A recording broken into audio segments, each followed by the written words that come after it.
ঢাকা বিশ্ববিদ্যালয়ের সবচেয়ে বড় গণরুমকে রিডিং রুম করার পরিকল্পনা হাতে নিয়েছে হল কর্তৃপক্ষ।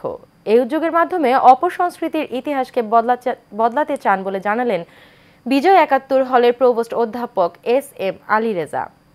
পট পরিবর্তনের পর বিশ্ববিদ্যালয়ের গণরুমের চিত্র যে পরিবর্তন হয়েছে সেটি সব সরকারের সময়ই বহাল থাকবে এমন আশাবাদ ব্যক্ত করেন বিশ্ববিদ্যালয়ের শিক্ষার্থীরা। আনসারুল আলমের ক্যামেরায় কাউসার আহমেদের রিপোর্টে থাকছে বিস্তারিত।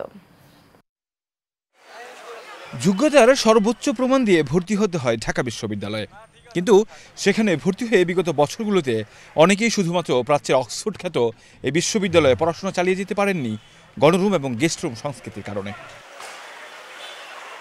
জুলাই আগস্টের গণ অভ্যুত্থানের পর দীর্ঘদিন ধরে চলতে থাকা এই নীরব অত্যাচার থেকে মুক্তি পেয়েছে বিশ্ববিদ্যালয়ের শিক্ষার্থীরা। বিভৎস এই অতীতের কথা স্মরণ করে তারা বলেন পুনরাবৃত্তি চান না এসব সংস্কৃতির। যে আমরা পড়ার যে স্পিরিটটা নিয়ে আসি ইন্টারমিডিয়েটের পরে, সেই স্পিরিটের মধ্যে সবার আগে এই গণরুম বাধায় দাঁড়ায়। আমাদের পড়াশোনায় ব্যাঘাত করে রাত সজাগ রাখা হয়, গেস্টরুম করানো হয়, গণরুম থেকে বিভিন্ন প্রোগ্রাম করানো হয়। এখানে থাকতে হইলে আপনার প্রোগ্রাম করতে হইতো। আমি কোনোভাবেই চাই না এটা আমার জুনিয়ররা এটা সাফার করুক।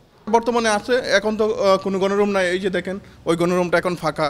এই প্রথম বর্ষ থেকেই ছাত্রছাত্রীরা তার সিটে উঠতে পারছে। ভার্সিটিতে ভর্তি হওয়া প্রতিটা শিক্ষার্থী প্রথম বর্ষ থেকে বৈধ একটা সিটের ব্যবস্থা করা উচিত, যাতে তারা পড়াশোনায় খুব ভালোভাবে মনোনিবেশ করতে পারে।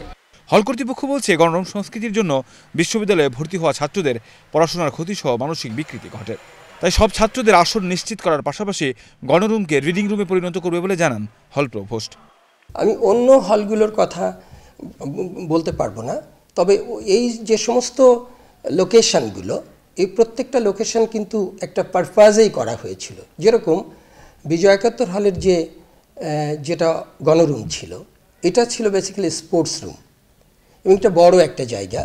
আমরা প্রাথমিকভাবে ভাবছি যে আমরা এটাকে রিডিং রুম করব। বলেন বিশ্ববিদ্যালয়ের ছাত্ররা যে স্বপ্ন নিয়ে ভর্তি হয় সেসব বাস্তবায়নে কাজ করছে বিশ্ববিদ্যালয় কর্তৃপক্ষ। শিক্ষার্থীরা এখন শিখে গেছে the way I think and I expect যে আমরা ঐক্যবদ্ধ হলে এটা আর কখনো ফিরবে না। এবং এক্সিস্টিং যে সমস্ত ছাত্র সংগঠন আছে যারা ছাত্র রাজনীতি করেন, তাদের জন্য এটা একটা মেসেজ যে ভালো ছাত্র রাজনীতি না করলে, প্রো স্টুডেন্ট ইস্যুগুলোকে সামনে না নিয়ে আসলে শিক্ষার্থীরাও আমাদেরকে গ্রহণ করবে না। কাউসার আহমেদ, এশিয়ান টেলিভিশন, ঢাকা।